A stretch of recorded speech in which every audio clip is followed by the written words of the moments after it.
Hello friends, मैं अभिषेक Dewangan GK hub CGPSC के इस यूट्यूब चैनल पर आपका फिर से स्वागत है।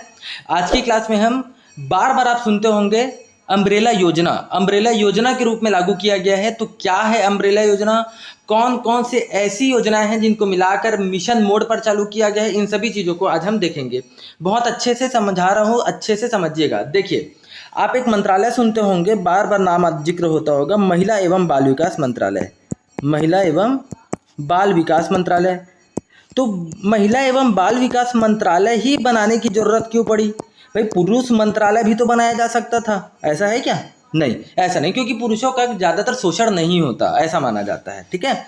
अब देखिए, अगर हम बात करें महिला और बच्चे, आपके भारत में, मतलब मेरे भी भारत में, पूरे के पूरे आबादी का याद रखना है, लगभग 70% पूरे आबादी के, भारत के कुल आबादी का लगभग 67% क्या है, महिला और बच्चे हैं।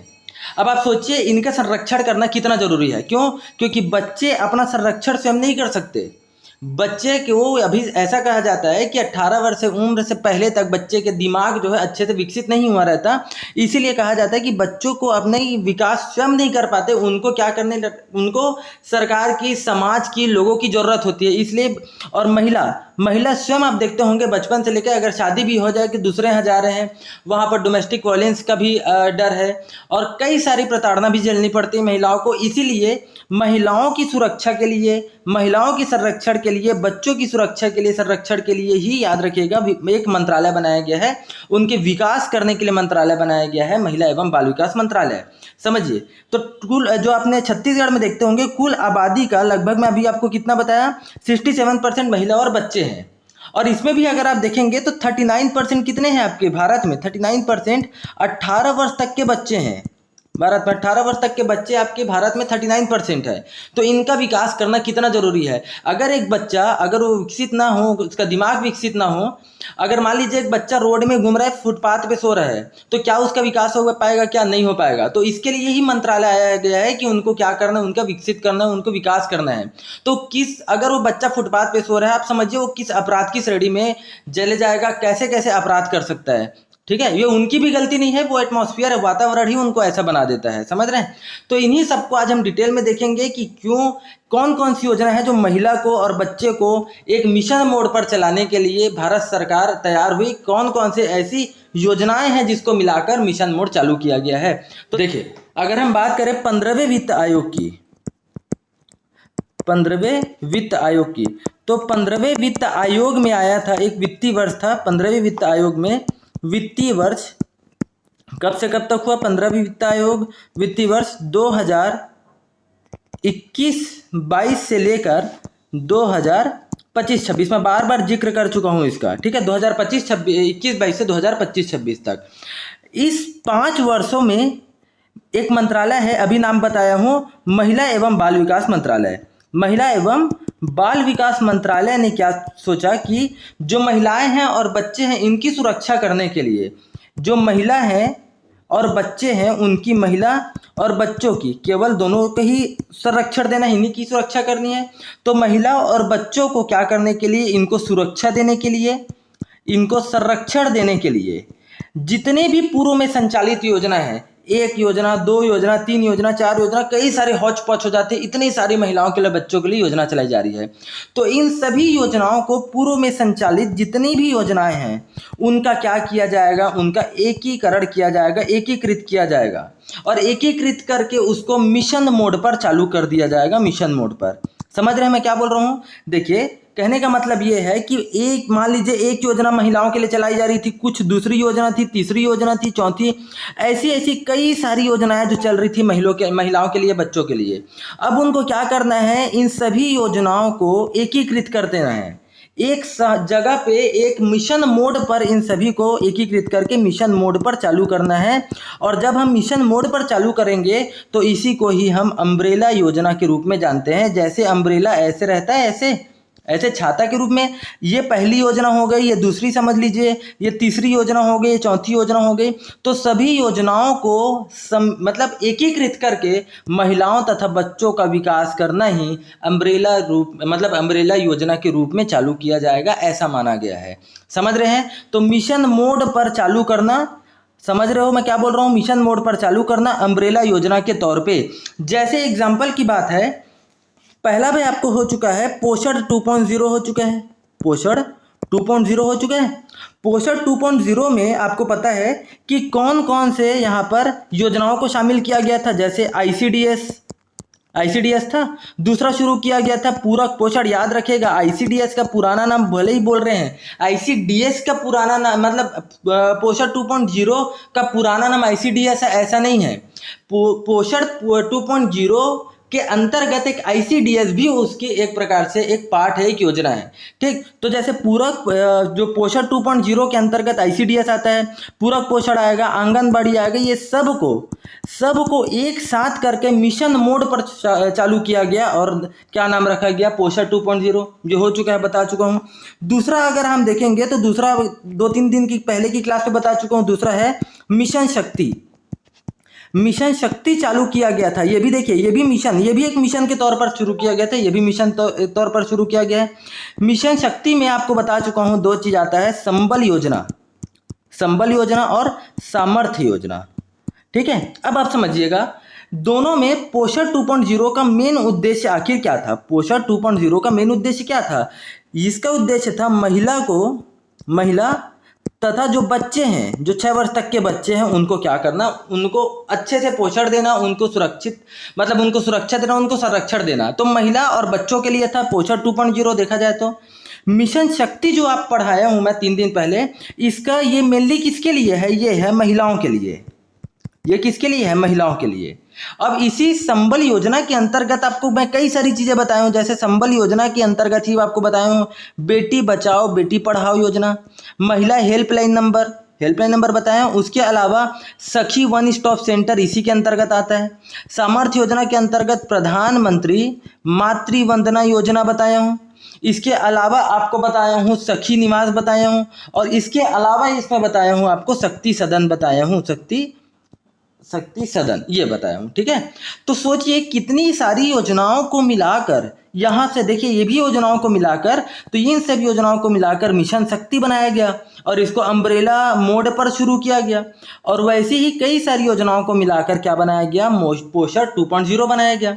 तो पोषण 2.0 महिला और बच्चों के लिए था। मिशन शक्ति, ठीक है, महिलाओं के लिए बनाया गया था, चाहे वो गर्भवती महिला हो चाहे शिशुवती महिला हो। और वैसे ही अगर आप देखेंगे तो तीसरा है एक शुरू किया गया है जिसको मैं आगे पढ़ाने वाला हूं, और उसका नाम है मिशन वात्सल्य। जिसका नाम क्या है? मिशन वात्सल्य। अब ये क्यों शुरू किया गया है? याद रखिएगा, तीसरा याद रखिए मिशन वात्सल्य है। मिशन वात्सल्य ये केवल और केवल बच्चों के लिए लाया गया है। याद रखिएगा, बच्चों के लिए लाया गया है मिशन वात्सल्य।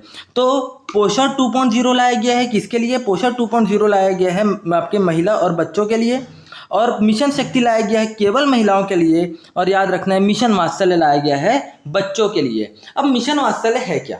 अब आप समझिएगा मिशन वात्सल्य क्या है। जो मान लीजिए बच्चे हैं जो फुटपाथ पे रह रहे हैं, ऐसे बच्चे जो बचपन से ही आज कुछ 8-10 साल में ही अपराध के शिकार हो जाते हैं, मतलब अपराध करने लगते हैं, तो ऐसे बताया अभी आपको, ऐसे बच्चे, इनकी गलती नहीं, ये एटमॉस्फेयर, इनको वातावरण ही ऐसा मिलता है जो इनको अपराधी बना देता है, ठीक है। तो ऐसे बच्चों को तो विकास करना ही पड़ेगा। तो ऐसे बच्चों का विकास करने के लिए कौन सा मंत्रालय आगे आएगी? तो स्वाभाविक सी बात है महिला एवं बाल विकास मंत्रालय आगे आएगी। तो इसी के लिए याद रखिए, इसी को कई सारे बच्चों की कई सारी योजनाएं चल रही थी बच्चों की, तो इन्हीं योजनाओं को ही सम्मिलित रूप से अब क्या बना दिया गया, क्या बोल दिया गया? मिशन वात्सल्य बोल दिया गया। समझ रहे हैं? तो देखिए कौन कौन सी योजनाएं चलाई जा रही थी, ये भी बात आती है। तो देखिए एक सेकेंड, इसको मैं मिटा देता हूं, एक सेकेंड। देखिए, तो इसके लिए सबसे पहले आपको याद रखना है कि इसमें कौन कौन सी योजनाएं लाई गई थी मिशन वात्सल्य से पहले। भाई कई सारी योजनाओं को मिलाकर मिशन वात्सल्य बनाया गया, मिशन मोड पे तौर पर, अम्ब्रेला योजना के तौर पर शुरू किया गया है। तो 2009 में अगर आप देखेंगे, 2009 में याद रखना, 2009 में देखेंगे तो महिला एवं बाल विकास मंत्रालय के द्वारा बच्चों के लिए, किसके लिए? बच्चों के विकास करने के लिए, अब बच्चों के लिए 3 योजनाएं लाई गई। कितनी योजनाएं लाई गई? 3 प्रकार की योजनाएं लाई गई, ठीक, जिसमें से पहली क्या थी, पहली योजना थी देखभाल और आवश्यकता वाले बच्चों के साथ साथ बच्चों के लिए क्या लाया गया था, एक किशोर न्याय कार्यक्रम लाया गया था। मतलब जो भी बच्चे देखभाल और जिस भी बच्चों के देखभाल और संरक्षण की आवश्यकता है जिन बच्चों को, तो ऐसे बच्चों के लिए बोल सकते हैं क्या लाया गया था, हेतु किशोर न्याय कार्यक्रम चलाया गया था। क्या चलाया गया था? किशोर न्याय कार्यक्रम चलाया गया था। समझ रहे हैं, जिन बच्चों को देखभाल और संरक्षण की जरूरत है उनके लिए। दूसरा इसी का ही एक और है, क्या किसका बोल रहा हूं मैं, जो 2009 में जो 3 योजना लाई गई थी उसकी बात कर रहा हूं। दूसरा, सड़क पर रहने वाले बच्चों के लिए जो कार्यक्रम चलाया गया था। तीसरा अगर आप देखेंगे तो बाल गृह सहायता योजना, जो बच्चे जो बाल गृह में रहते हैं उनके लिए लाया गया था। समझ रहे हैं, तो 2009 में कौन कौन से 3 योजनाएं लाई गई थी बच्चों के लिए, बच्चों को सुरक्षा पहुंचाने के लिए।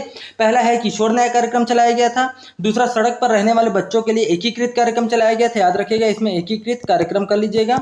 और तीसरा लाया गया था बाल गृह सहायता योजना लाया गया था। समझ रहे हैं, अब इसी योजना को का नया रूप देकर 2010 में इसी योजनाओं को, जो 3 प्रकार की योजनाएं चल रही थी, A+B+C, अभी बताया A+B+C 3 बताया ना, तो A+B और तीनों को मिलाकर एक नया योजना शुरू कर दिया गया जिसका नाम है एकीकृत बाल संरक्षण योजना।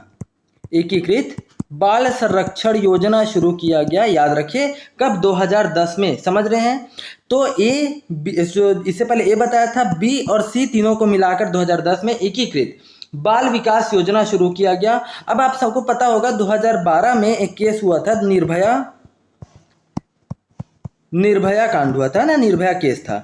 निर्भया केस में जो एक विक्टिम बोल सकते हैं, एक रेपी, जो अब उसको मैं कैसे एक्सप्लेन करूं, एक अपराधी ही बोलिए उसको, उसकी एज थी 16 साल, मतलब 18 से कम था, वो 18 वर्ष से कम था। कौन? उस बच्चा क्या बोलोगे उसको, उस व्यक्ति की जो उम्र है वो 18 वर्ष से कम था। तो इस समय ये सोचा गया कि अभी इससे पहले, याद रखिएगा 2012 से पहले बाल अपराध की श्रेणी में 18 वर्ष तक के बच्चों को, जो भी अपराध करे वो बाल अपराध की श्रेणी में उसको रखा गया था। पर निर्भया केस में पूरा मामला ही बदल गया। यहाँ पर यह बोला गया कि जो बच्चे इतना जघन्य अपराध कर रहे हैं, क्या वो, जो आप निर्भया केस के बारे में जानते होंगे, क्या वो बच्चे की दिमाग इतना मतलब विकसित हो गया है तभी तो इतना जघन्य अपराध कर रहा है। इसी वजह से जो बाल अपराध की जो श्रेणी है, जो आप 18 वर्ष तक का बोल रहे थे, उसको घटाकर 18 से घटाकर 16 वर्ष करने की बात कही गई। और इसी वजह से 2015 में, जो 2010 में एकीकृत बाल संरक्षण योजना लाया गया था, उसमें संशोधन किया गया। और संशोधन करने के बाद एक नया बोल सकते हैं अधिनियम लाया गया, जिसको कहा जाता है जुवेनाइल जस्टिस एक्ट। इंपॉर्टेंट है, जुवेनाइल जस्टिस एक्ट, किशोर न्याय अधिनियम 2015। इसके बारे में डिटेल पढ़ेंगे, बस आप क्यों लाया गया था समझिएगा, ठीक है। 18 वर्ष से 16 वर्ष करने के लिए पूरा डिटेल अभी हम पढ़ेंगे। और आगे चल के 2017 में इसी किशोर न्याय अधिनियम का नाम बदल दिया गया, और नाम बदल कर रख दिया गया, याद रखिएगा, बाल संरक्षण सेवा योजना कर दिया गया। इसी का नाम बदलकर क्या कर दिया गया, बाल संरक्षण सेवा योजना कर दिया गया, जिसका अगर आप इंग्लिश में देखेंगे तो चाइल्ड प्रोटेक्शन सर्विस स्कीम कर दिया गया। समझ रहे हैं, चाइल्ड प्रोटेक्शन सर्विस स्कीम, बाल संरक्षण सेवा योजना कर दिया गया। कब? याद रखिए, नाम बदलकर कर दिया गया, 2017 में उसका नाम बदलकर कर दिया गया। अगर आप बात करते हैं, फिर इसका एक नया स्वरूप लाया गया, कब? 2021-22 में। कब लाया गया? याद रखिएगा, 2021-22 में इसका नया स्वरूप लाया गया था। और उस नए स्वरूप का नाम क्या था? इसी नए स्वरूप का नाम है मिशन वात्सल्य। इसी का नाम क्या है, मिशन वात्सल्य। और यही मिशन वात्सल्य जो है ये अभी किसके लिए है वर्तमान में, एक सेकेंड, वर्तमान में किसके लिए है, याद रखना है, बच्चों के सुरक्षा के लिए लाया गया है। ठीक, अब उसमें कौन कौन शामिल होंगे, कौन कौन से बच्चे शामिल होंगे, इस सब को आगे की क्लास में पढ़ेंगे। ठीक, इससे पहले एक चीज आपको और बता दूं, अच्छे से समझना इसको, कि एक अभी बताया था अम्ब्रेला योजना के तौर पर 3 प्रकार के एक मिशन चालू किया गया था। पहला चालू किया गया था पोषण 2.0, पोषण 2.0 चालू किया गया था। और दूसरा शुरू किया गया था कौन सी योजना, जिसका नाम है मिशन शक्ति, जो कि पोषण 2.0 महिला और बच्चों के लिए, मिशन शक्ति केवल महिलाओं के लिए। और तीसरा देखा जाए तो मिशन वात्सल्य, मिशन वात्सल्य यही है। और मिशन वात्सल्य बोल सकते हैं आप, ये तीनों के तीनों पोषण 2.0, मिशन शक्ति और मिशन वात्सल्य, ये क्या है, अम्ब्रेला योजना के तौर पर, मतलब मिशन के तौर पर चालू किया गया था, ऐसा बोल सकते हैं। अब देखिए समझना अच्छे से मैं क्या बोल रहा हूँ, ये तीनों योजनाएं किसके द्वारा लाई गई थी, केंद्र सरकार के द्वारा। लेकिन इसमें अंशदान केंद्र और राज्य सरकार दोनों का है। कई इसके अंतर्गत कई सारी योजनाएं आती है, इसमें भी। लेकिन ऐसे देखा जाता है तो बेसिक तौर पे एक एवरेज बात करते हैं तो केंद्र और राज्य का अपना अपना कितना कितना योगदान होगा। तो याद रखिएगा, अगर हम बात करते हैं ऐसे क्षेत्र जहां पर मतलब पूर्णतः राज्य वाले क्षेत्र में या फिर